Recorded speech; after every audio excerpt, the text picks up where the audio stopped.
руководство республики как-то науку поддерживало активно. Это надо не только отнести к руководству нашей республики.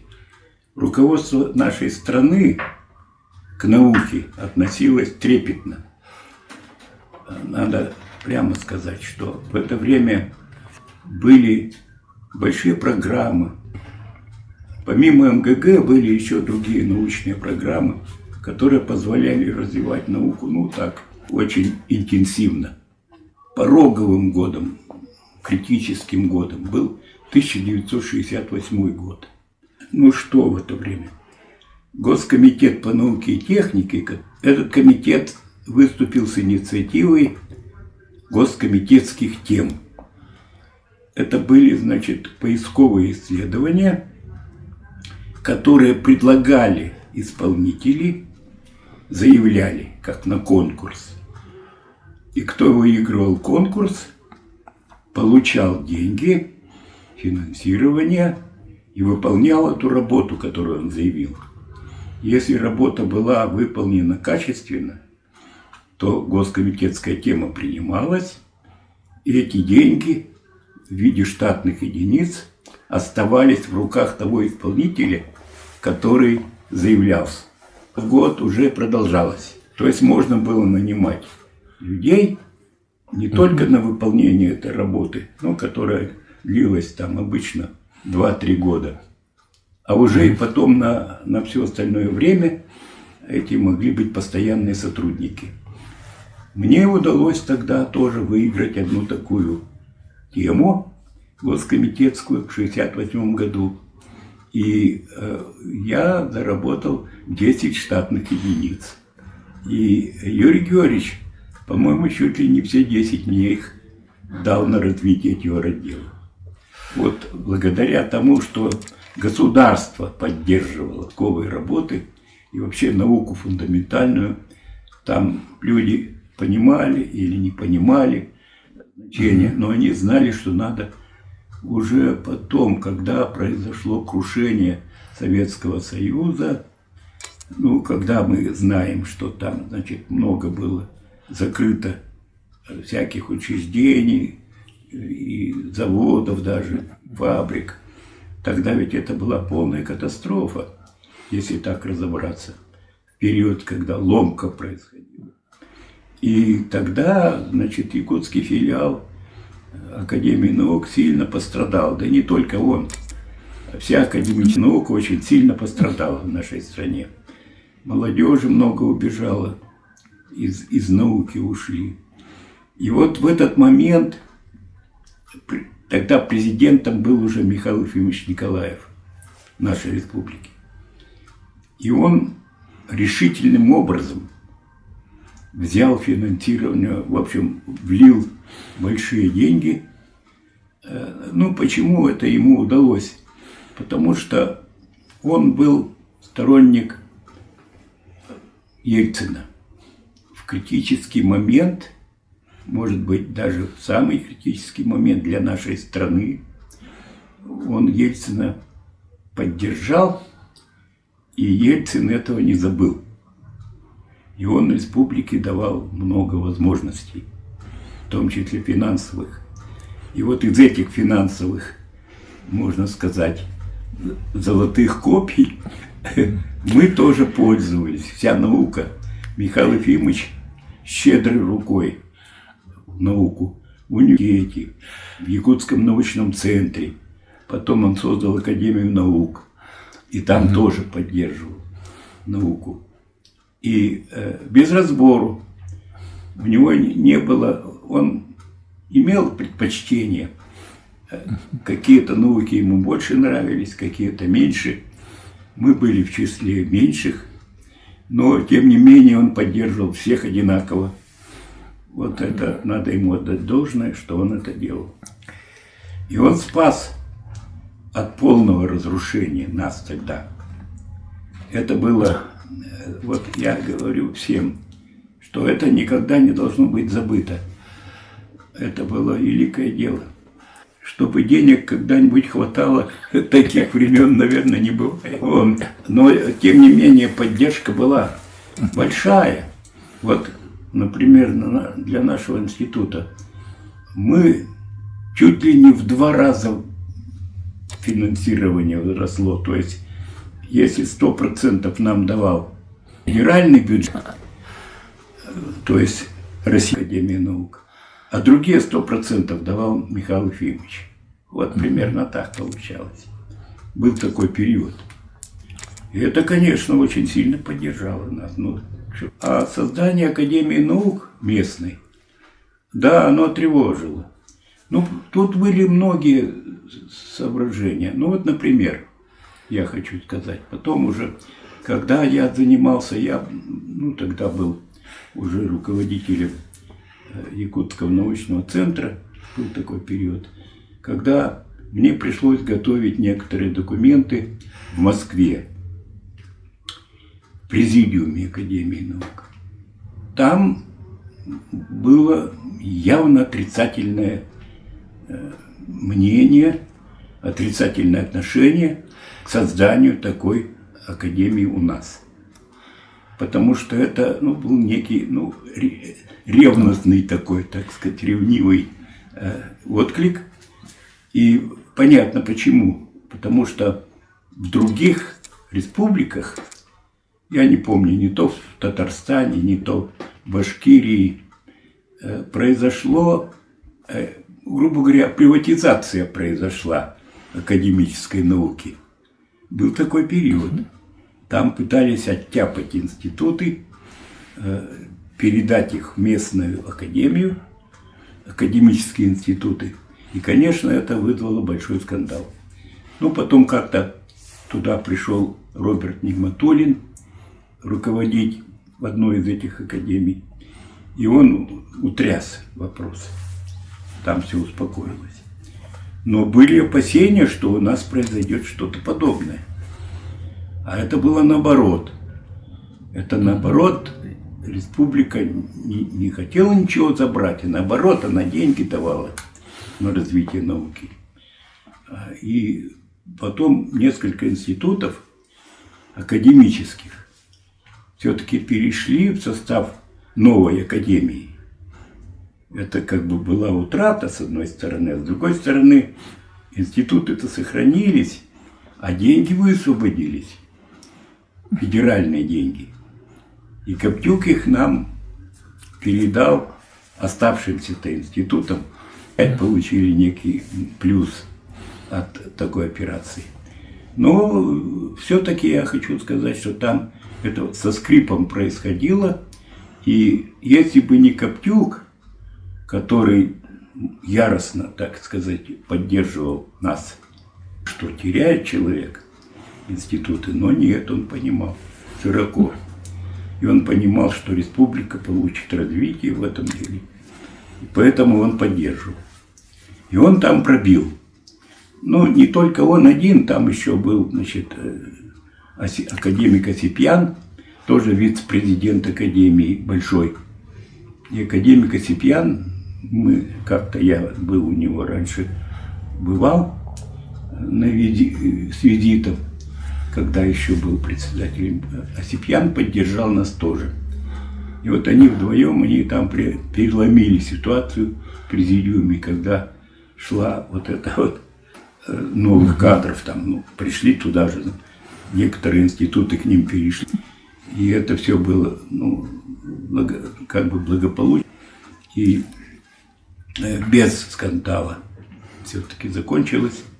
Мы там были, я уже не был тогда председателем президиума, но Владимир Петрович Ларионов был чем-то занят, и он попросил меня принять участие там от имени научного центра.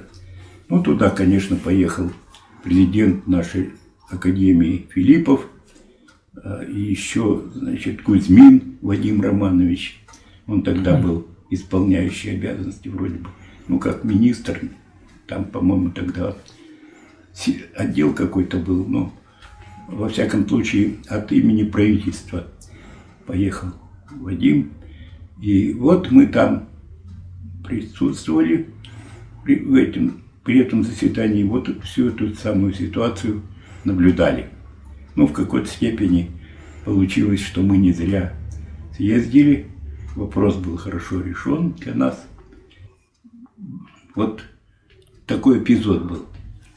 Сюда еще до того, как была создана Академия, и когда еще было ясно, что Михаил Ефимович готов поддерживать науку, тогда Коптюк, председатель Сибирского отделения, и Добрецов, его заместитель, прилетели сюда для того, чтобы встретиться с Михаилом Ефимовичем. На этой встрече, кроме их троих, ну, то есть Михаил Ефимович и два представителя из Сибирского отделения, присутствовали и мы еще с Ларионовым.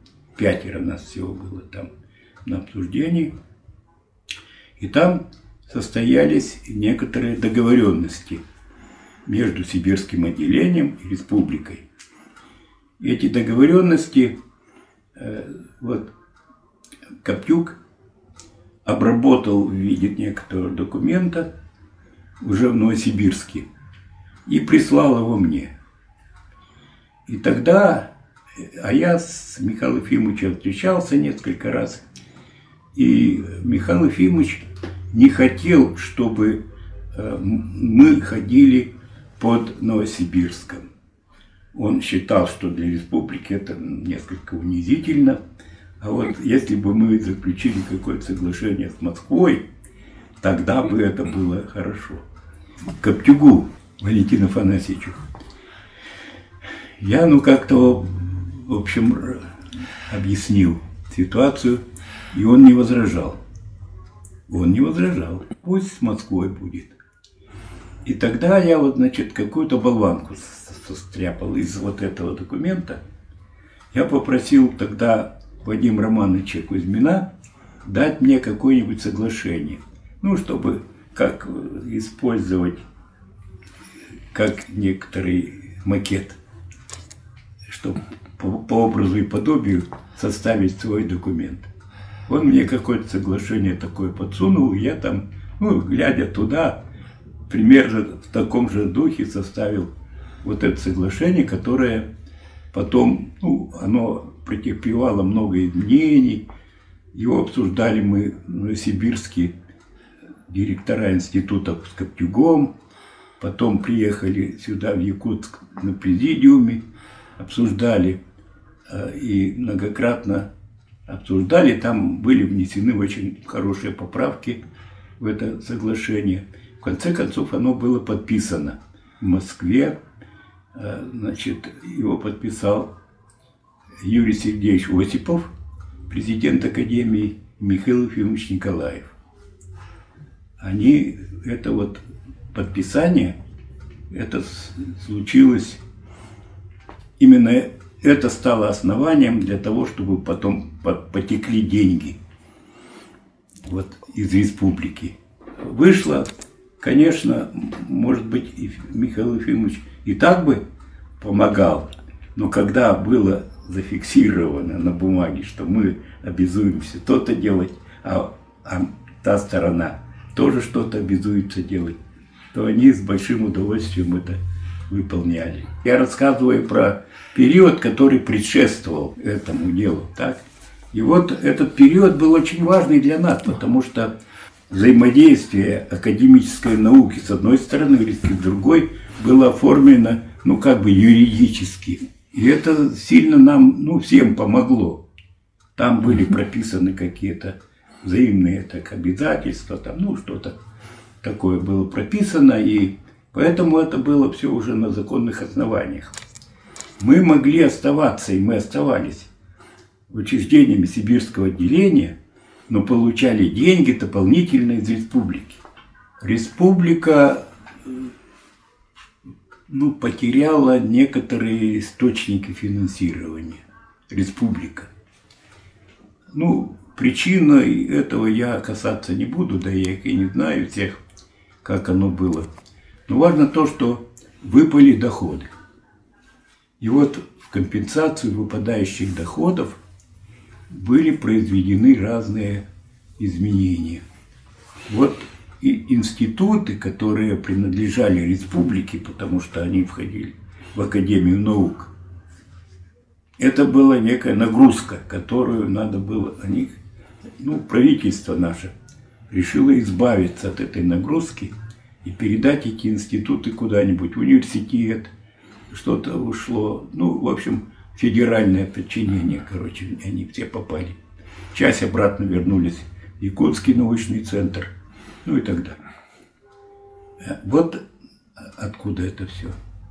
Они вышли из Академии наук, чтобы разгрузить бюджет республики вследствие выпадающих доходов. А выпадающие доходы – это, какая-то там, можно сказать, нестыковка была с федеральным центром, и федеральный центр начал республику где-то там ущемлять. А республика отреагировала вот так. Институты вышли. Академия наук, а ее тогда возглавлял уже Игорь Колодезников, местный. Игорь Колодезников нашел выход, какой смысл тогда существования академии. Оказалось, что, казалось бы, институтов нет и делать нечего. Нет, оказывается, нашел выход, и некоторый смысл существования академии, все-таки он вложил новое свое понимание в это дело. И, там, например, Объединенные ученые советы, они сохранились. Там административного уже влияния не было, но научное влияние было. Мы собирались до сих пор, эти Объединенные ученые советы здесь, в Академии наук, функционируют и довольно большой пользой. И надо сказать, что это была некоторая модель, которая повторилась потом в масштабе всего государства, потому что там тоже у Академии институты отобрали. Это же произошло позже, правда. Но примерно такая же схема. Академия наук теперь вроде есть, институтов у нее нет сегодня. Мы считаемся, что мы институт Академии наук, а на самом деле институты все, они подчиняются министерству. Это, в общем, плохое дело. Что там, что там. Был период, когда мы ничего не получали от республики, кроме Академии наук, которая, конечно, на бюджете сидит республики, а другие институты ничего не получали. Сейчас ситуация немножко изменилась, но она не кардинально изменилась, потому что существуют программы, финансируемые республикой, программы, в которых принимают участие сотрудники институтов. Но получается так, что не администрация института получает деньги, а каждая персона, кто в программе, получает добавку, и на этом все кончается. То есть институт как таковой, наш, например, институт, как таковой, не принимает участие. Сейчас, когда создаются, некоторые возможные условия для функционирования так называемого научно-образовательного центра «Север», который формально уже функционирует, там этот научно-образовательный центр, видимо, будет, если будет все правильно развиваться в нужном направлении, то там будут принимать участие уже институты, я думаю. Но это было бы правильно, потому что на уровне отдельных людей все-таки это не такой масштаб, когда надо. Грантовая система, она чем-то хороша, и какие-то вещи, базовое финансирование, оно все-таки грантовая система заменить не может. Особенно в фундаментальных науках, где нужны какие-то большие установки, там финансирование эксперимента, который может продлиться несколько лет. и на грантах не уедешь. Вот это важно, конечно. Ну, посмотрим, как это будет.